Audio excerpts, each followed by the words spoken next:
দেশের প্রধানমন্ত্রী হতে পারতেন না যদি জুলাই বিপ্লবে আমাদের তরুণরা এভাবে জীবন না দিত। কাজেই আমরা যারা এই জুলাই বিপ্লব নিয়ে প্রশ্ন তুলব, গণভোট নিয়ে প্রশ্ন তুলব, তারা আসলে আমাদের শহীদদের অবদানকে অস্বীকার করছি। এই ভুলটা যেন আমরা না করি। আমি বাংলাদেশের তরুণদের ব্যাপারে আশাবাদী।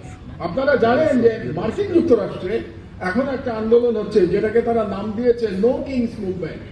নো কিংস মুভমেন্ট মানে হলো প্রেসিডেন্ট ট্রাম্প যে মার্কিন যুক্তরাষ্ট্রে একজন স্বৈরাচারের মতো আচরণ করছেন, তার বিরুদ্ধে মার্কিন যুক্তরাষ্ট্রের জনগণ, নাগরিকেরা রাস্তায় নেমেছে নো কিংস মুভমেন্ট নিয়ে।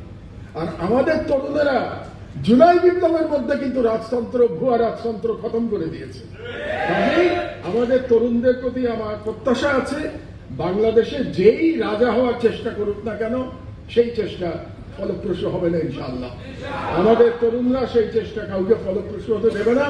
কাজেই আমি সকলকে বলবো, সকল রাজনৈতিক দলকে বলবো, সকল রাজনীতিবিদের প্রতি আহ্বান জানাবো যে আপনারা কোন রকম কুতর্ক তৈরি না করে গণভোটের যে জনগণের যে ইচ্ছা প্রতিফলিত হয়েছে সেই ইচ্ছা মেনে নিন, এবং সেই ইচ্ছা মানার যে লড়াই, সেই লড়াইয়ের একটা প্রক্রিয়া হিসেবে আজকের যে সেমিনারের আয়োজন করেছে 11 দল, সেই জন্য 11 দলকে আমি ধন্যবাদ জানাচ্ছি।